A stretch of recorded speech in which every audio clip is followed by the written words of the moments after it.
All right, sir, now I want you to say how old you were when that happened and where you were that morning and then how it happened. You see, I was 34.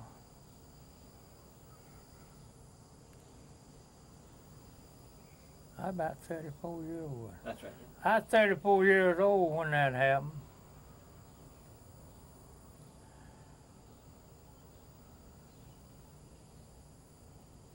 And you'd gone to the mill for what reason? I go to the mill for what reason? Yeah.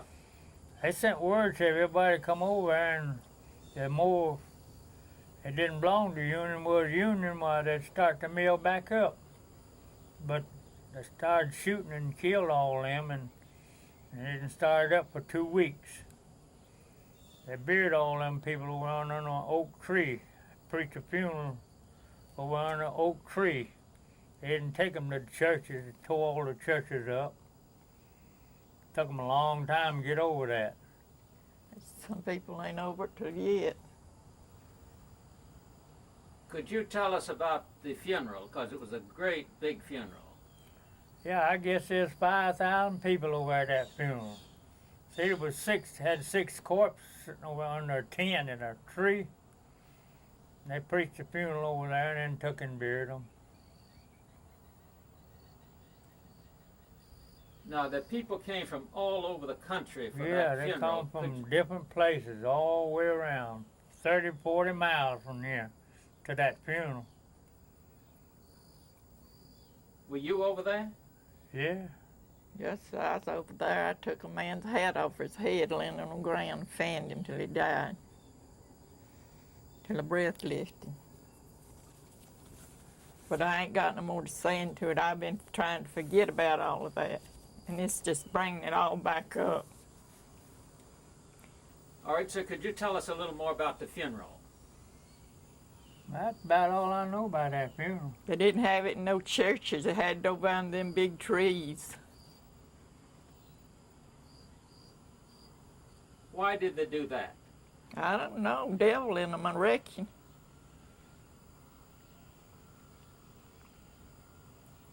They said if there's a board that stayed out, it didn't belong to the reunion, and all that, stop it off till they got it straightened out, but they didn't do it. I wasn't for the reunion or nothing. I was wanting to work, but I wasn't going in there and be maybe shot at and killed. Were you a member of the union? No, I wasn't no member of the union. And were you a member of the union? Nah. Tell us about the people who were members of the union and the people who were not members of the union. It's hard to tell about somebody else. You can't look in the face and tell what's in their heart. Mr. Atkins? Well, they just tried to organize, tried to get everybody to join the union and said you would make more money. You'd starve to death if it had a strike, they'd feed you. But they struck and they didn't feed them nothing. A lot of them like starved to death before they got to go back to work. And the Belton mill and Seth mill at Greenwood, he kept them shut down for 40 weeks. And they just begged to go back to work. Mr. Seth told them down there, says, I can live long as y'all can without work. But they begged and wrote notes and letters and cards and begging to go back to work. And they finally let them go back to work. And Belton Mill, too, the same way. And there ain't never been no more strikings.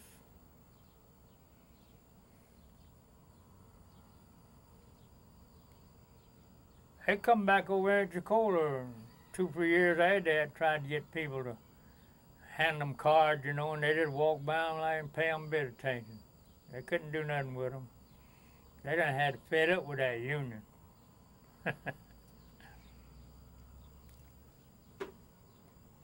Now, where did the people come from? I don't know where they come from.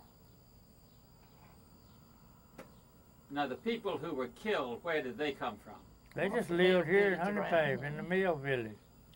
people that worked over there. I understand that some people from other mills came over to try to persuade those people to come out. Were they? There's a Belton mill. A lot of them come down there, and they're there when the shooting started. But they took all back to Belton, hard as they could go. Didn't all of them get killed from Belton. Just the one that worked over here, the one that got killed, shot.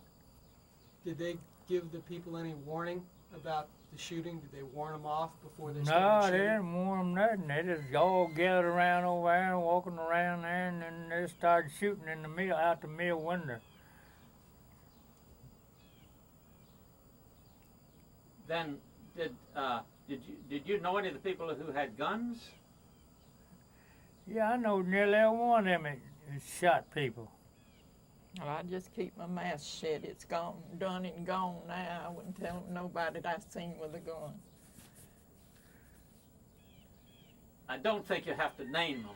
That's why. Yeah, you don't have to tell the name, No. but I know every one of them that Don't have had to bring guns. it all up fresh in your mind either. What about the law enforcement people here? Well, they're on the mill company side. They're out there shooting too.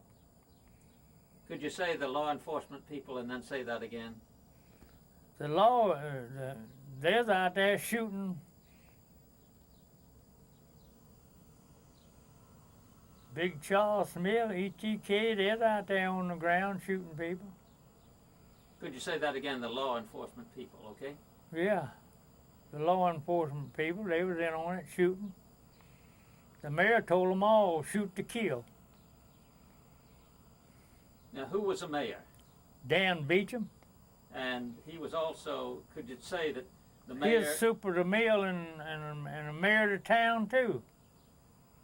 And so you had everybody on his side about it. If you got drunk, they'd take your job. You didn't have to get locked up. If they heard you got drunk, they'd take your job. You'd be out of a job. If you didn't have people to feed you and keep you up, you'd starve to death. What about the people who got kicked out of the houses? Could you talk about that? Kicked out the houses. I don't know. They didn't run none of them off. They worked on. What about the people who they didn't let come back? Did they? They let everybody go back on their job. It didn't get killed. And if them that got killed, they hadn't, their wives or anybody working there, they went back to work. They had to make it the best way they could.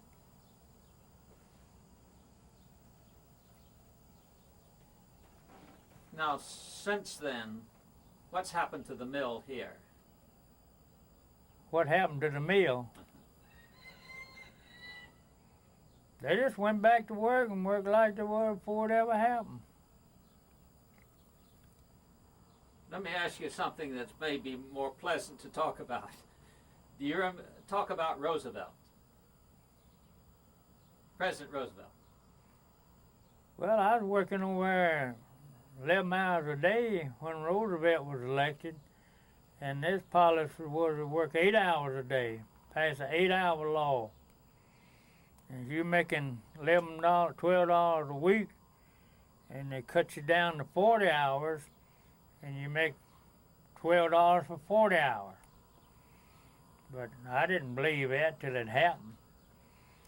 And the first week I worked, it stopped off 2 hours and put on my check, did not work 40 hours, and they didn't pay me no $12. And I went to my boss man, to him, I said, well, you can just have all this if you want it. I said, I supposed to draw $12 like everybody else. For it said, it stopped off two hours. Well, and they put more work on me and said, you can doff them 12 frames and fan the cross at us when you're around for $12 a week. And then I run that job a long time, and a big job and come over and was making $15 a week doffing a big box. And I doffed them for years and years. I don't know what good it's getting you to get all of this. That's done gone. People tried to forget it. And making an education. I ain't making no education to me. I got all of that I wanted over there. For your grandkids, Mom. Kids coming up. Well, I hope they never have to go through with nothing like that and know nothing about it. They won't. Let's see how things happened back then. Now, all this time you were also farming, weren't you? You had a garden and all of that. Could you I talk worked the about garden every year, and in the mill too. Now, this is something your grandchildren, your other people's grandchildren wouldn't know about. So I want you to say that all the time I was in the mill, I had a garden, and tell all about what you did, what you had. Yeah. Okay?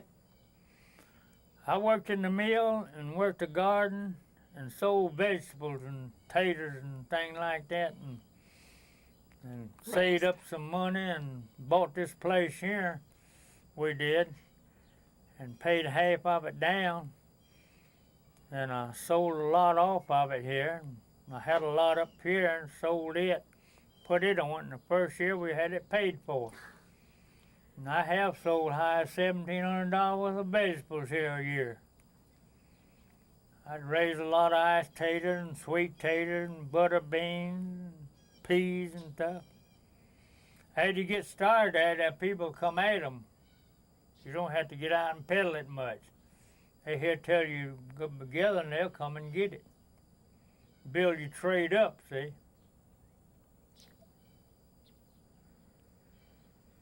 I'm done got too old for that now. I'm gonna quit. I got a good little mule to sell.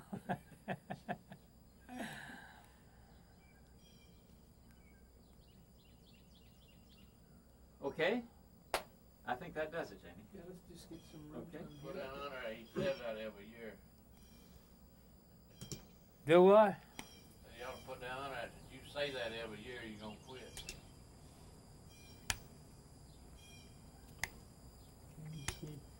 We just need everybody to kind of be quiet for 30 seconds Okay. here. This is room tone for this sequence, or atmospheric tone?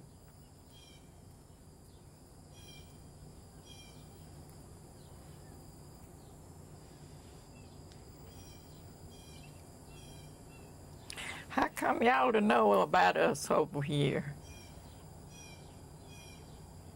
Nobody tell you about it.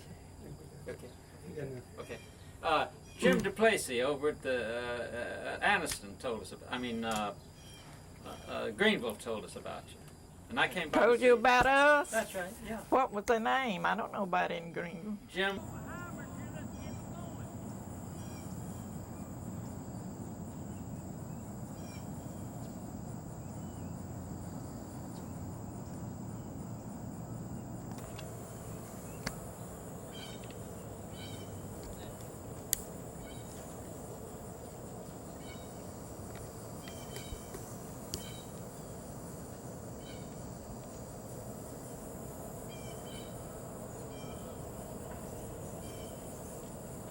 I don't think he wants it.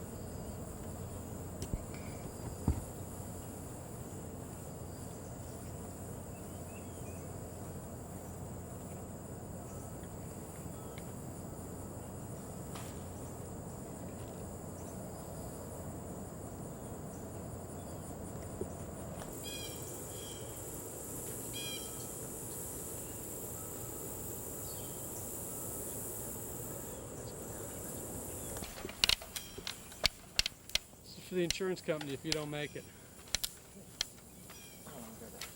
Don't want to tear down the fence. That's what I'm You all right there? fine.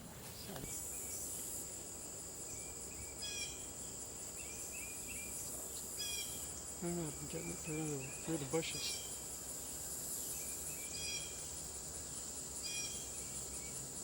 Go out that gate up there and catch it. What?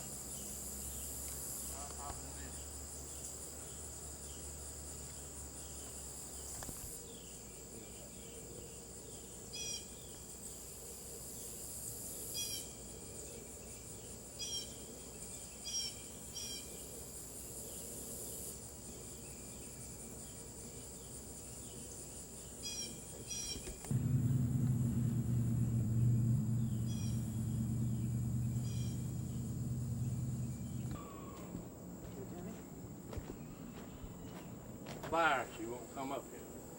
She don't.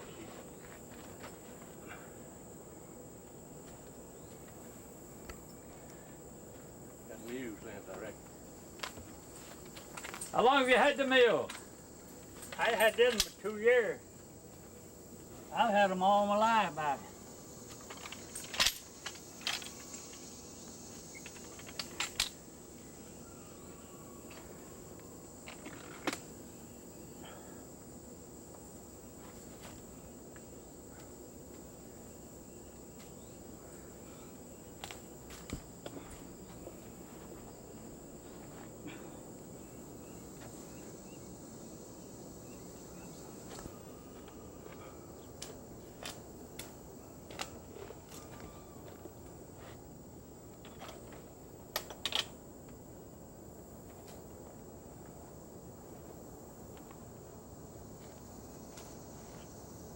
How much longer do you think this one's good for?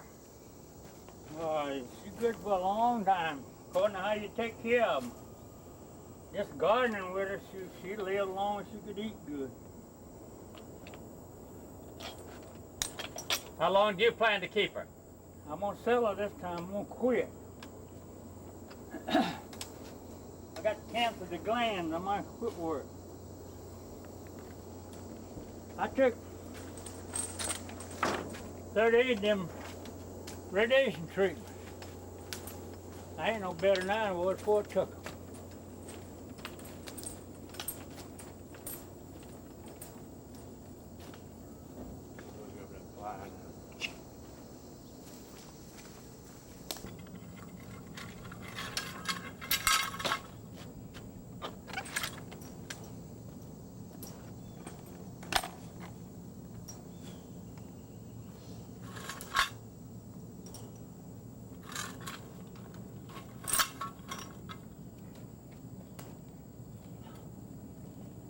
Get up.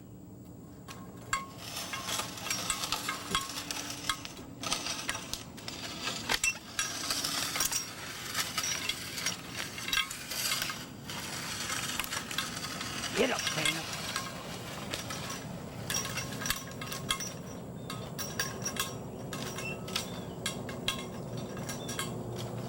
Whoa. Get out.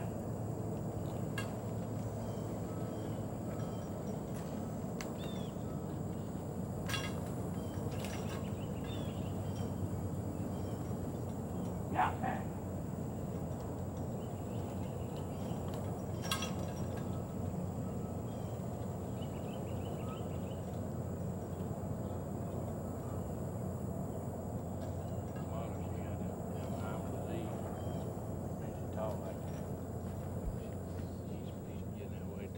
She's still pretty sharp.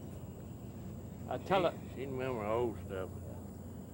She thought she was trying to frame her or something, you know. What about your father and the mule? Well, he says that every year. He done quit 2 or 3 times. And when spring comes, he's hunting him a mule. I think he's about run out now. You remember anything about what he was talking about? Now, I was 5 years old. I remember that morning coming from the neighbors. I was at my house up to the neighbors. They kept us up there, the kids, while they went up there to meal. What do you remember? I remember going to that funeral. My aunt took us to that funeral over there. And I knew a lot of people that got shot, you know, that lived. But them others, I didn't remember them. I was too young.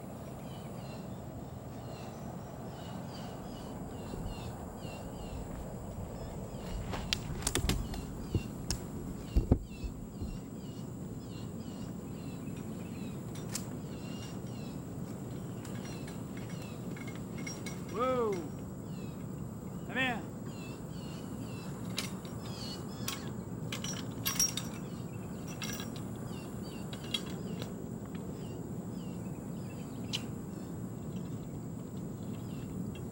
Get up.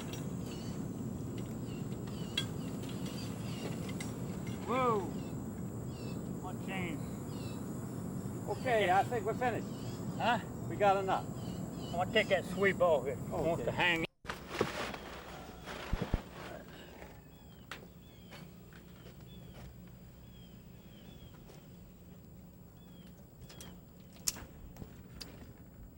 They don't understand it. They think they're getting swindled. Yeah, we're rolling.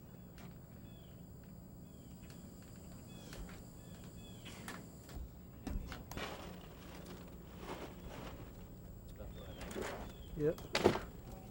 We're rolling.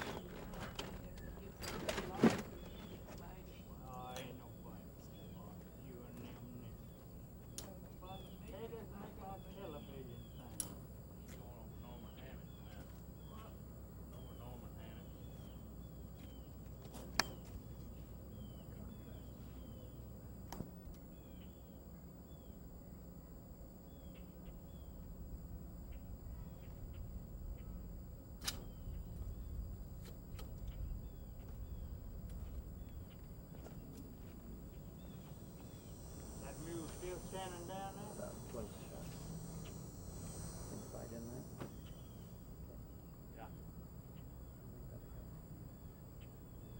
Call Mr. Bennett the next place we go. Chris? Yes, sir. Would you talk with the son? He's going to tell you how to get to the street is Pixon Drive. Pixon Drive? Yeah. And he'll tell you how to get there. Okay.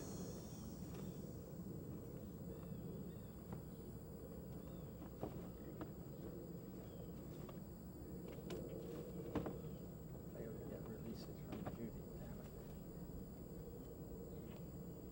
My fault. Right of a blank. I'm not hearing anything. Okay, that's it.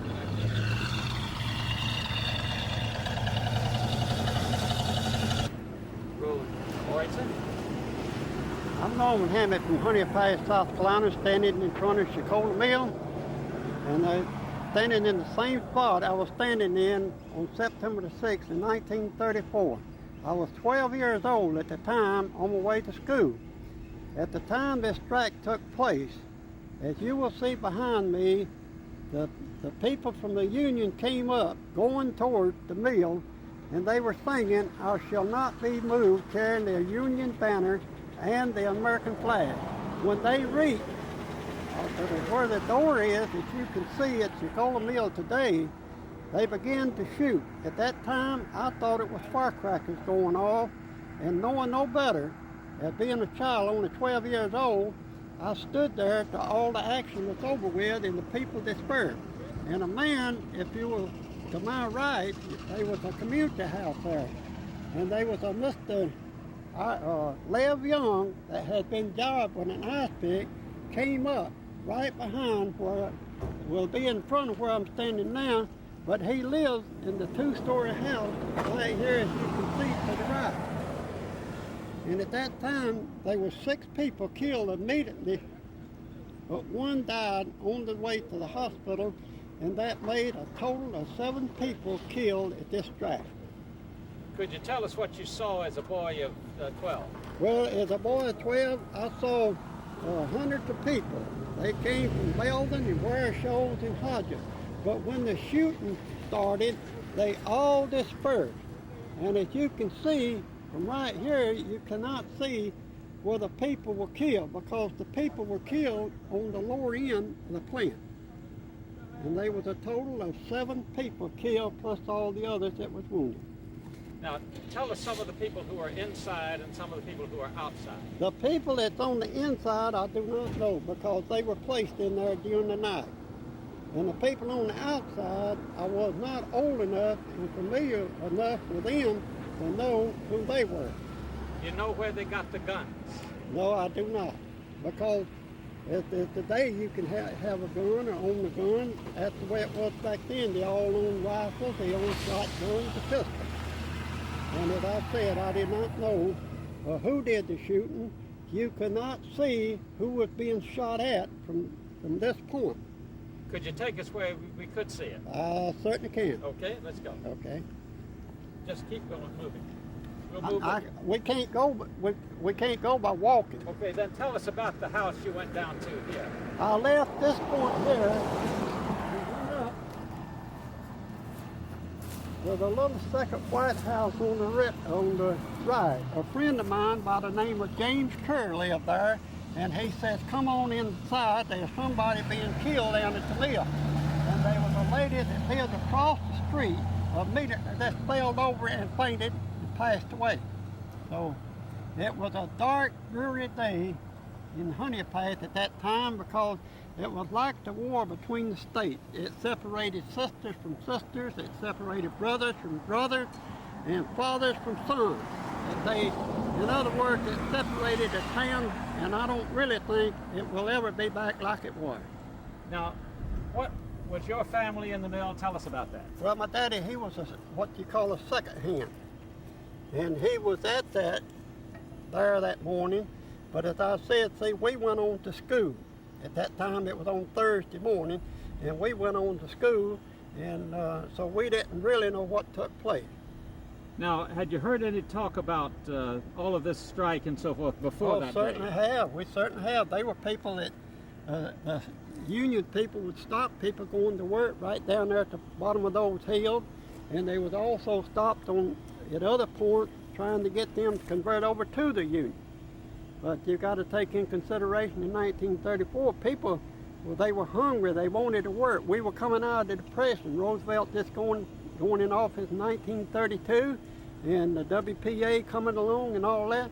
And these people that was union, they knew, the non-union knew they had to work to support the family. And why do you think the union came in then? Well, because they wanted to bring the union in. They hoping to get better salary or better job, in which a hill of beans never even amounted out of it. That's my personal opinion. As an old man, 68 years old. Okay, you must have heard a lot you were the son of a supervisor. Right. You were a son of management. Right. Could you talk about the attitudes in this town between the management and the workers? Well, I think they were pretty close related myself because everybody that lived it. A manager, he lived on the mill village the same as the worker. And where you have neighbors that's got, they're your neighbor, their wives, their friends, and you can't break that bond. I don't care if you can be a manager. That's why in these big corporations, they don't even want the people even live in the same hometown with people. That's where it's all, because you don't care who you hurt or who you step on. But back then, they did. I mean, you had to be hard-nosed to be a supervisor back then, but you still was fair. Did you ever work in the mill? I certainly did. Tell us about that. Well, I worked in the mill from 1938 to 1941. Start again and say, I started working when I was so many years old. Well, in 1938, so I would have been in 1922, so I'd been 20 years old or say about 16 years old. And then in 42, I went in the Army, and then when I came out of the Army, I went back to work in the mill. And then in 1951, in other words, I worked all the way from a sweeper up to a loom fixer, overhauler, and I was in the weave shop, so to speak. And so in 1951, though, I decided it's a better way of making a living, and I got out of the mill. What is it? Reload.